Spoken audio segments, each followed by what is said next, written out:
We're going to reach an asymptote, a singularity of change. In Chinese, they have a symbol for change. And the same symbol also means danger.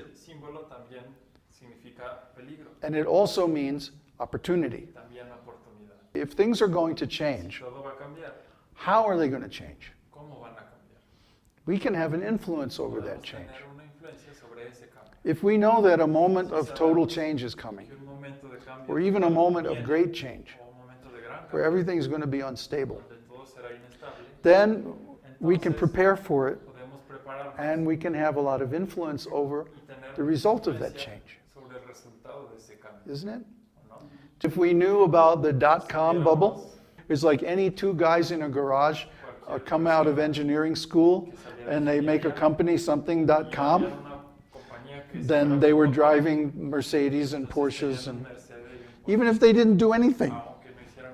Yeah. And then all of a sudden, within about 3 months, all those stocks went. Some stocks reduced their value by more than 100. So if we knew that was coming, we could invest in such a way that, in fact, you can make, a lot of people made a killing on that.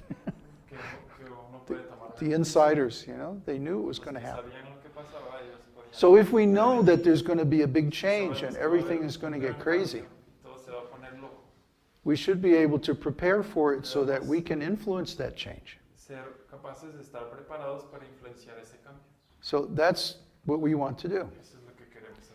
We want to create a group of people who are aware of all these issues, who are intelligent, who can use their resources to make a strategy. We know we can't stop the change, but we know we can change things that we want. And we come out on the other side of it with a viable society. That's our plan anyway.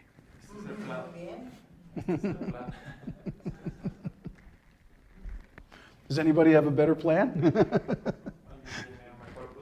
Changing our mode of activities is the way to deal with the changes in the material world. Any changes.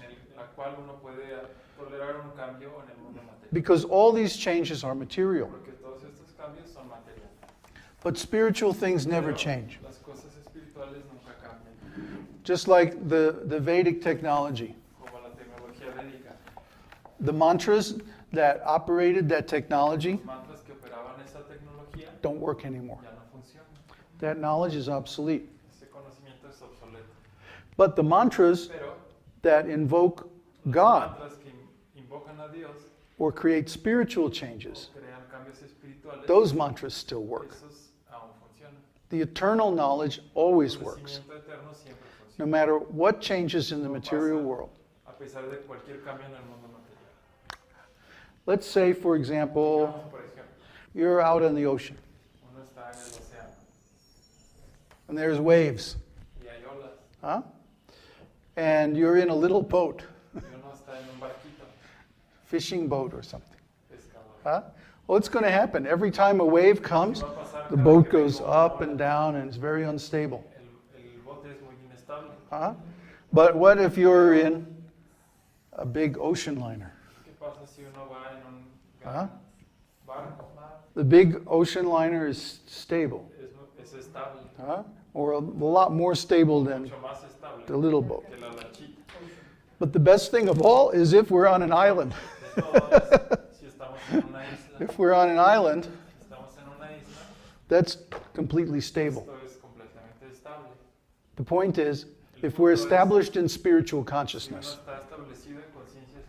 then no matter what happens in the material world, our knowledge and consciousness remain stable, even if a big change comes along. Because spiritual knowledge never changes. It's eternal. I want to impress on you that the way to deal with this time of coming change is to become established in spiritual consciousness. then even if everything changes, your life won't change that much. And as Ulysses pointed out, everybody has to die. It's just a question of when and how. So we all have to go through our own personal singularity of change, where everything changes. Whether it happens in 2012, or whether it happens 50 years from now,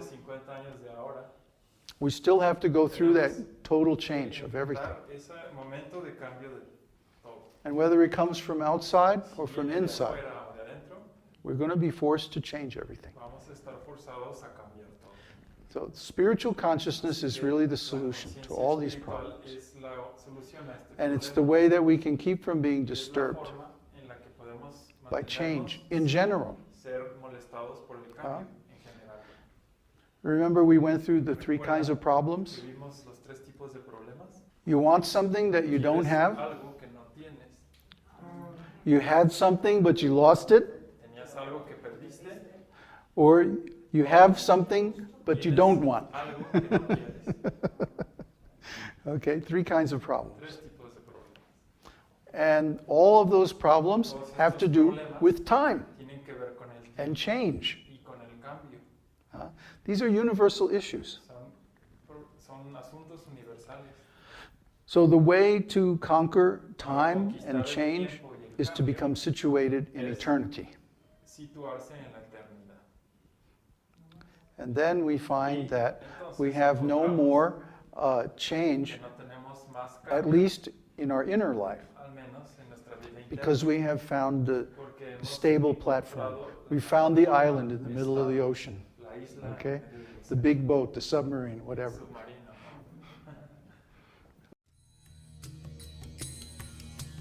Om Namo Bhagavate Vasudevaya. Om Namo Bhagavate